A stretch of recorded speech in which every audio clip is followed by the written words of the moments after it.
Warning: the following video contains explicit language which may be offensive to some viewers or inappropriate for children. The content within this video is intended for mature audiences only.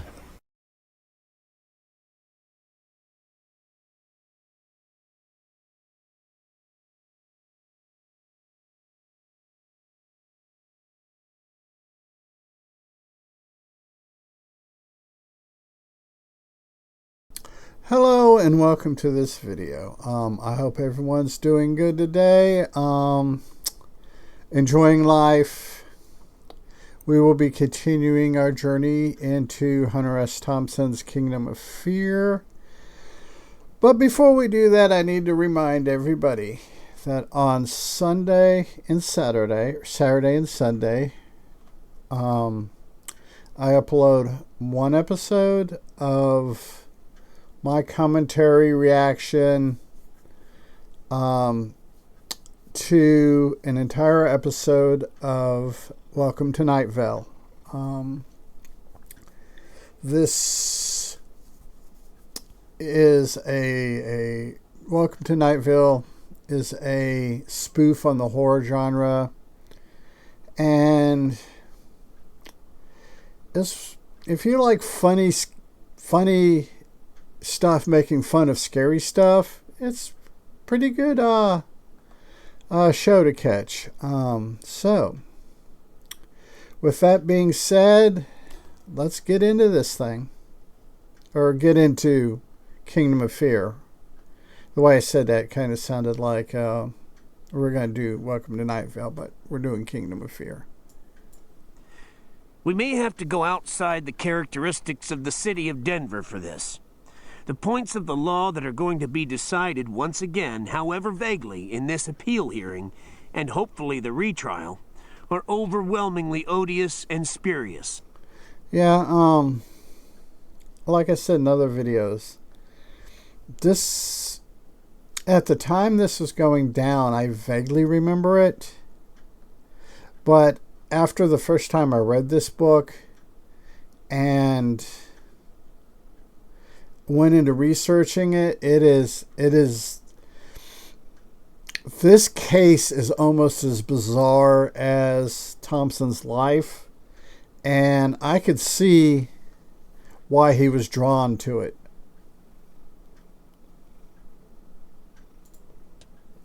There was a carelessness in the way this case was handled that led us to a witch bag of strange problems within the law enforcement system. We have the effective abuse of Liesel's rights, but they were abused not by the cops necessarily, who were part of it. Her rights were abused by all parties in the system.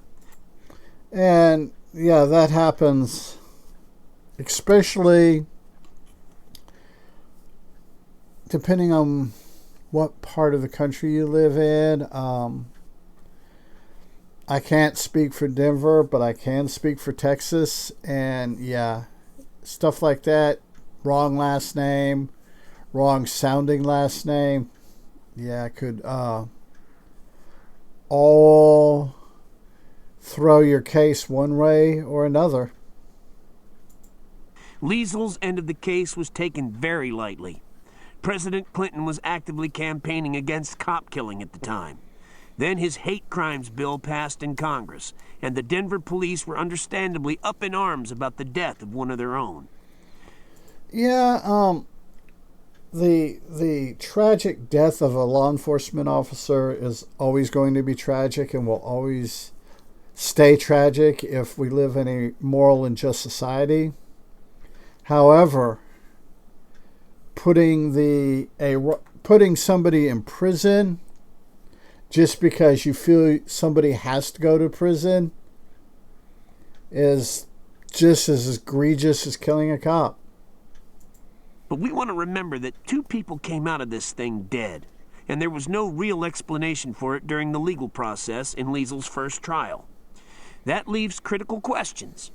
It's not even known exactly who shot Officer Vanderjagt and who shot Mateus, who was... Yeah, it makes you, I mean, stuff like that gets really sus really fast. ...was an over-the-line thug. I'm not convinced that he shot himself. Questions remain about who did what during this encounter, this weird encounter, which should not have happened, basically because Mateus had a rap sheet as long as his arm. And Thompson brings out a good point. If the dude would have been locked up in prison, this wouldn't have happened, you know. He should have been shot yesterday. I should have killed you a long time ago. Is it a case like that? If the cops had paid any attention to the dangers of the streets instead of weird chicken shit complaints, Liesel might not be in jail. And that's a very, very valid point. If you're into like true crime and stuff like that, this is a case you should study. This is a case you should look up and read over, because it will blow your mind on how jaded and the desperation of wanting to punish somebody outweighed justice.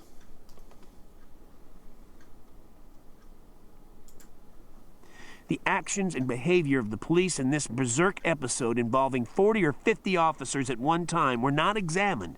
Even the crime scene itself has never been developed. At least it's that's one of the things that always sticks out in my mind. Never been tested in any kind of court, because Liesel's confession to a lesser crime is what avoided any examination of the case. Yeah, there have been many documentaries over the last couple of years on how that works, how the police do crooked stuff like that, just because they have this ambition that they need to punish somebody. This thing was guided through the system so that there was no examination. I'm not calling for an investigation, though I could and I might.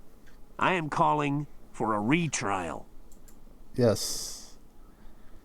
Very, very much needed. The proper workings, and I say proper in the sense that it's almost religiously vital to all of us, within the law enforcement system, the judicial system, the court system, the system of right and wrong, who is responsible. That system has to function for all of us. Poor, rich, white, black, brown. It has to function for all of us for it to work. Because anybody could get involved in it at any time. A simple traffic ticket you don't even know about if you run a red light and there's a camera on you could get you into that system. And sometimes the system doesn't work. And if it doesn't, then everybody suffers. Even Mateus and Vanderjagt. Even me, or the publisher of the Denver Post, Dean Singleton. He and his family might suffer from the failure of the American judicial system. And that's something with current people going on trial and being indicted and stuff. We're going to see how the justice system handles rich versus poor. And that's always been the two tiers in the American judicial system, rich and poor. To work as it should have and as it was set up. With the way it's working now, the way it's dysfunctioning now, we're in serious trouble. Yeah, and it's still, I mean, this is 20 plus years later from the time he wrote this book. Not to mention how long it is since the murder, that it's still working on the punishment versus justice, or punishment over justice. Surrounded by a public and political atmosphere that supports the USA Patriot Act, the Liesel case suddenly stands up as a classic example of the one that fell through the cracks. Yep, and unfortunately, it's still happening. Or the one that was too awkward at the time to confront. A case of a college student who got mixed up with the wrong crowd, who was a good, orderly, middle-class girl until, well, Liesel Allman was an anonymous person. Yes, and life and revenge got in the way. And will remain so. Yet the question of her guilt or innocence is indelible. How could she be guilty of a crime that would put her in state prison for the rest of her life without parole when she was locked up and handcuffed in the back of a police car at the time the murder was committed? Revenge and punishment over justice. And that gets us into attenuation. This is clearly a crime that this woman didn't commit.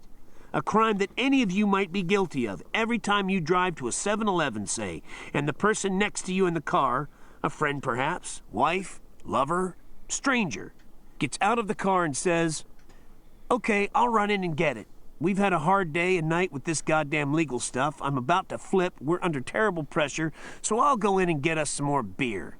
I just wish they had a lot of gin in here, man." Yeah, I see exactly where this is going. I feel like drinking gin. That's what you're dealing with. The kind of everyday attitude of a good friend or a stranger who gets out of your car and goes into a 7-Eleven store. It's 11:30 at night and you have a long night's worrying ahead of you about some matter, maybe an addiction. And we're going south quick on this one. Who knows, but you're not solving it, and your friend, say Curtis, well, you can see he's been agitated for a while about something, maybe everything. Things are not going his way or necessarily yours, so he gets out of the car and you give him some money. Uh-oh. Yeah. And it makes you wonder how many people are in prison for this very scenario that Thompson is laying out. Curtis says, "Oh, never mind, I have some." But he takes your 20 anyway and gets out of the car, walking just like a normal person going into a 7-Eleven store on Christmas Eve, just part of the big American buying system. He goes inside, and let's say we add to Curtis's life the fact that his sister, many years ago, married a Korean man. Uh-oh. Yeah, we're going to go ahead and pause this here and call this good. We'll finish the rest of this scenario in the next video. So, until then, everyone be a good human. Everyone be good to other humans. Peace.